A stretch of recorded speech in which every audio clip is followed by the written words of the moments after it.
North west district की special staff और थाना मौर्य एन्क्लेव की जॉइंट टीम्स ने 24 जनवरी की शाम को हुई एक सेंसेशनल रॉबरी जिसमें 40 लाख की लूट हुई थी उसको वर्कआउट किया और इसमें 2 रॉबर्स जो बहुत ही डेस्परेट हैं और 3 कॉन्स्पिरेटर्स को अरेस्ट किया। 28 जनवरी को कंप्लेनेंट राकेश बंसल साहब और उनके साथ में उनका ड्राइवर सूरज ने थाने मौर्य एन्क्लेव में रिपोर्ट करी कि जब वो अपने ऑफिस से 40 लाख रुपए बैग में लेकर जा रहे थे और जब मॉडल टाउन के एरिया से जा रहे थे और पीतमपुरा पहुँचे उनके घर की तरफ, तो वहाँ पे 2 लड़कों ने उनका पीछा किया जो बाइक पे थे और उनको वेपन दिखाकर उनका जो पैसे का बैग था जिसमें 40 लाख रुपए थे उसको लूट लिया। मामले की सेंसिटिविटी को देखकर इमीडिएटली मुकदमा दर्ज किया गया और डिफरेंट टीम्स फॉर्म करी गई इस केस को वर्कआउट करने के लिए। कुछ टीम स्पेशल स्टाफ के नेतृत्व में फॉर्म करी गई जिसमें एसीपी ऑपरेशंस ने इसको पर्सनली सुपरवाइज करा और 2 टीम्स हमने थाना मौर्य एन्क्लेव की एसएचओ मौर्य एन्क्लेव के नेतृत्व में फॉर्म करी। टीम्स ने बहुत ही मेहनत करी, पूरा एंट्री रूट एग्जिट रूट को एनालाइज करा, सीसीटीवी फुटेज चेक करी।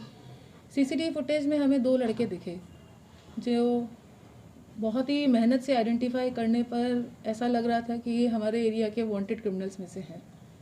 इनफैक्ट इसमें से जो हमने अरेस्ट करा है रहीस एलियास गांजा, वो हमारा टॉप 10 क्रिमिनल में से एक है, पैरोल जंपर है और डेस्परेट है काफ़ी। पर अभी आइडेंटिटी पूरी तरह से इस्टेब्लिश नहीं थी, ये हमारा लोकल इंटेलिजेंस से भी हमें इंफॉर्मेशन आई थी। हमने इनके जितने एम्प्लॉयज़ थे उनको इंटेरोगेट करा, जो ड्राइवर्स हैं, जो और भी जो एम्प्लॉयज़ काम करते हैं जिनके थ्रू कैश की डीलिंग होती थी, उन सबको इंटेरोगेट करा। सस्टेन इंटेरोगेशन के बाद इनके एक ड्राइवर ने हमें डिस्क्लोज़ करा कि वो इसमें वारदात में शामिल है और उसने इन्फॉर्मेशन शेयर करी थी।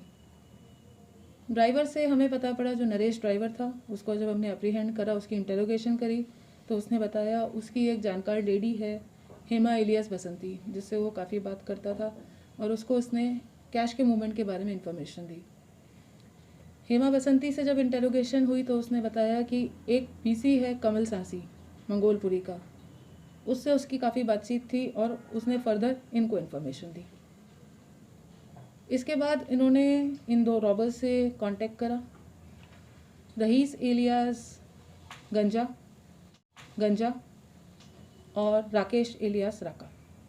इन दोनों से इन्होंने प्लान बनाया कि हम इसको लूटेंगे और शेयर बांटेंगे आपस में। इनको स्पेसिफिक इन्फॉर्मेशन थी कि कितना कैश जाएगा, कौन से रास्ते से जाएगा। ऑलमोस्ट हर दिन ही कैश का मूवमेंट होता था, तो इन्होंने प्रॉपर प्लानिंग करी, रेकी करी और कुछ दिनों की प्लानिंग के बाद इन्होंने फिर 24 तारीख को इस वारदात को अंजाम दिया। इन तीनों को हमने पहले अरेस्ट कर लिया और इनके से काफ़ी कैश की रिकवरी हुई, लेकिन ये दोनों रॉबर्स जो मेन थे जिन्होंने वारदात करी थी वो भागे हुए थे और बहुत ही डेस्परेट हैं, कोई फ़ोन नहीं रखते, यूजुअली अपने घर पे भी नहीं जाते और काफ़ी टाइम से पुलिस से बच रहे थे। जो रहीस है वो एक पैरोल जंपर है और केशवपुरम के अटैम्प्ट टू मर्डर केस में इसको पैरोल मिली हुई थी और एक अशोक विहार के रॉबरी के केस में भी इसमें इसको सज़ा हो रखी थी और कोविड के टाइम पे ये पैरोल पे छूटा हुआ था। उसके बाद से ये काफ़ी वारदातों में शामिल रहा। एक अशोक विहार में रॉबरी हुई थी जिसमें एक बिजनेसमैन के साथ लूट हुई थी, तो उसमें इसके साथी पकड़े गए थे पर ये उसमें भी वांटेड था, ये भागा हुआ था। काफ़ी इन्फॉर्मेशन डेवलप करी, काफ़ी सीसीटीवी फुटेज आगे पीछे के एनालाइज करे, लोकल इंटेलिजेंस हमने डेवलप करी और इनके वेयरअबाउट्स के बारे में हमें किसी तरह से खबर मिली। हमें इन्फॉर्मेशन आई कि ये पश्चिम बिहार में एक और रॉबरी का प्लान बना रहे हैं जिसमें वहीं के लोगों को जहाँ पे रॉबरी करने वाले थे उनको भी शामिल करा गया है और रेकी पूरी कर चुके हैं। इसी की प्लानिंग को जब ये अंजाम देने जा रहे थे, इनको रास्ते से उठा लिया गया और रहीस एलियास गांजा और राकेश को पकड़ लिया गया। इनके पास से काफ़ी बरामदगी हुई है, लगभग 14,57,000 के आसपास कैश हमने अभी तक रिकवर कर लिया है और जो बसंती थी हेमा एलियास बसंती, उसके पास से हमें काफ़ी ज्वेलरी की भी बरामदगी हुई है क्योंकि उसने अपने शेयर में जो पैसा मिला था उससे काफ़ी ज्वेलरी भी परचेज़ करी। सस्टेन इंटेरोगेशन के दौरान ही ये लोग खुले और काफ़ी देर तक इन्होंने कुछ भी बताया नहीं कहाँ पैसा है। जब इनके वेयर अबाउट्स पे रेड करी गई इनके साथ में, तब भी काफ़ी टाइम तक ये पुलिस को मिसलीड करते रहे और रिकवरी में बहुत दिक्कत दी। फाइनली इनकी वॉशिंग मशीन के अंदर से काफ़ी रिकवरी हुई। तो काफ़ी अच्छा काम करा है टीम्स ने, रात दिन बहुत मेहनत करी है और इतने डेस्परेट क्रिमिनल को पकड़ा जाना एक चैलेंज था पुलिस के लिए, जिसको टीम ने बहुत बखूबी निभाया।